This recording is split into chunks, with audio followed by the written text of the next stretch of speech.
So hello friends, मैंने जैसे आपको प्रॉमिस किया था, हम एक सीरीज स्टार्ट कर रहे हैं जिसमें हम हर जो पेज है उसको बस रिकॉल करने की कोशिश करेंगे कि इसमें कौन कौन सी लाइन है जो कि बहुत इंपॉर्टेंट है और जहाँ से क्वेश्चन आ सकता है. So don't without wasting any time, let's get started. तो इसमें सबसे पहले जो फर्स्ट पैराग्राफ है ना, इसमें तो ये दिया हुआ है कि ब्रीदिंग एंड रेस्पिरेशन सेम है, जो कि नहीं है. हमें पता है ब्रीदिंग तो सिंपल ऑक्सीजन एंड CO2 का एक्सचेंज होता है, जबकि रेस्पिरेशन फूड का ब्रेकडाउन होता है जिससे कि एनर्जी रिलीज हो सके. बट NCERT में दिया है कॉमनली कॉल्ड एज, तो हमें ये भी याद रखना पड़ेगा. ओके. सो सेकेंड है रेस्पिरेटरी ऑर्गन्स. अब हमें mechanism of breathing different type of habitat and level of organisation पर डिपेंड करती है. तो मैं आपको ये रटने के लिए नहीं बोलूँगी, मैं इसके लिए आपको बहुत सिंपल एक टेबल दे दूंगी बाद में, क्योंकि ये भी सिर्फ एक NCERT का एक्सप्लेनेशन है. सो ये मैं एक शॉर्ट वीडियो बनाकर दे दूंगी, तो आप उसमें देख सकते हैं. ओके. अब ये यहाँ पे एक मैकेनिज्म है कि कहाँ से कहाँ तक ये ह्यूमन रेस्पिरेटरी सिस्टम है. तो हमें बस ये याद रखना है जो साइड में मैंने लिखा हुआ है, एग्जैक्ट पूरा लिखा हुआ है. सो स्टार्टिंग हमारी एक्सटर्नल ओपनिंग से होता है, फिर nasal passage, nasal cavity, internal nostril, pharynx, लैरिंग्स. अब लैरिंग्स का पार्ट है, तो लैरिंग्स कार्टिलेजनस है, तो एपिग्लोटिस भी कार्टिलेजनस ही होगा. तो epiglottis, so glottis is a one layer of larynx. So जो एपिग्लोटिस है वो उस जो ग्लोटिस का उसकी एक कवरिंग है, एपी यानी उसके ऊपर. So this is cartilaginous. तो उसके बाद ट्रेकिया, जहाँ पे ओपन होगा वहाँ ट्रेकिया है, ग्लॉटिस की ओपनिंग पे. फिर primary bronchia, secondary, tertiary, initial, terminal bronchia, respiratory bronchial, alveolar and then alveoli. Okay. तो हमें ये याद रखना है कि टर्मिनल ब्रोंक्यूल्स तो हमारा कंडक्टिंग पार्ट है, लेकिन जो हमारी cartilaginous C shaped half ring है वो सिर्फ इनिशियल ब्रोंक्यूल्स तक होती है. अब ये डायग्राम भी बहुत अच्छे से हम देख लेंगे. तो हमें सिर्फ इसमें मोस्टली तो ये कट एंड ऑफ रेप्स, ब्रोंकस, एपिग्लोटिस जो स्टार्टिंग में ऊपर दिया हुआ है, फिर लैरिंग्स. अब लैरिंग्स दिया हुआ है, फिर उसके बाद ये ट्रेकिया दिया हुआ है, एंड देन ये pleural membrane, alveoli, bronchiae, and this is it. Okay. अब इसमें ये ऊपर वाली लाइन में इसमें ये दिया हुआ है कि जो इनर वाली होती है वो प्लूरल मेम्ब्रेन से होती है, और बाहर की जो मेम्ब्रेन होती है वो हमारे एक्सटर्नल से रिलेटेड होती है. थोरेसिक कैविटी में एक ऐसा सेटअप बना होता है कि जो भी चेंज हमारी थोरेसिक कैविटी में होगा वही हमारे लंग्स में होगा. अब थोरेसिक कैविटी काई से बनती है ये हम पढ़ लेंगे. जो एनाटॉमिकली एयरटाइट चैम्बर है, जो डॉर्शली तो हमारी बनती है, डॉर्सली हमारी बनती है वर्टिब्रल कॉलम से, वेंट्रली हमारी बनती है रिब्स से, like sternum it is included a diaphragm and it is form एक thoracic cavity. ठीक है.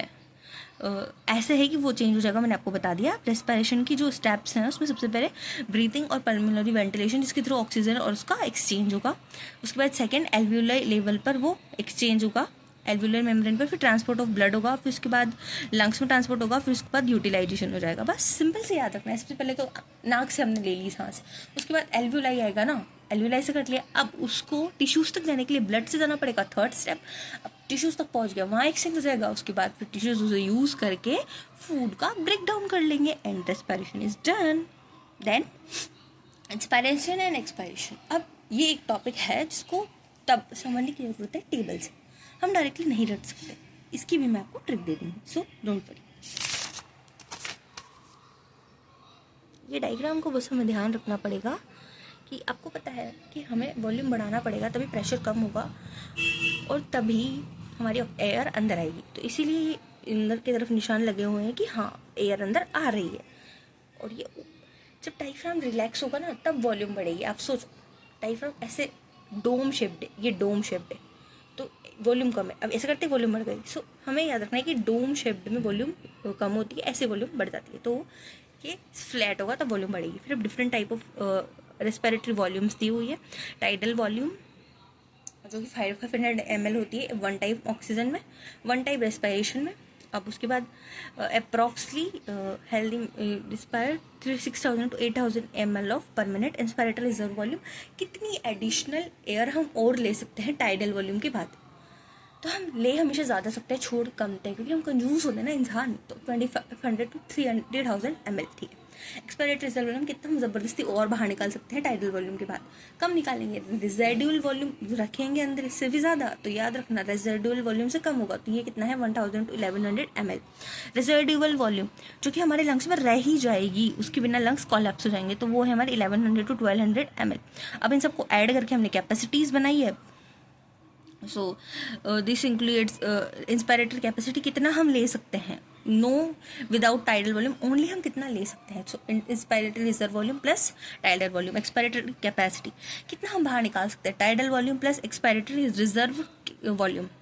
फंक्शनल रेजिडुअल कैपेसिटी हमने नॉर्मली एक्सपायर कर दिया, लाइक हमने एक्सपायरेशन कर दी, टाइडल वॉल्यूम हमने बाहर निकाल दी, क्या बचेगा हमारे पास, एक तो बचेगा एक्सपायरेटरी रिजर्व वॉल्यूम जो हम ज़बरदस्ती निकाल सकते हैं, और एक रिजाइडल वॉल्यूम, एक होता है हमारा वाइटल कैपेसिटी, हम कितना बाहर निकाल सकते हैं बहुत ज़्यादा लेकर।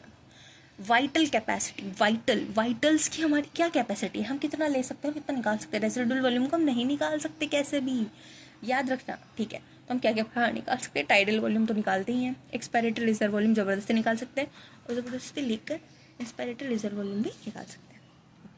टोटल लंग कैपेसिटी हमारे लंग में टोटल, सो टोटल लंग्स में tidal volume, expiratory reserve volume, inspiratory reserve volume, residual volume सारी है, तो इन सबको हम ऐड कर देंगे।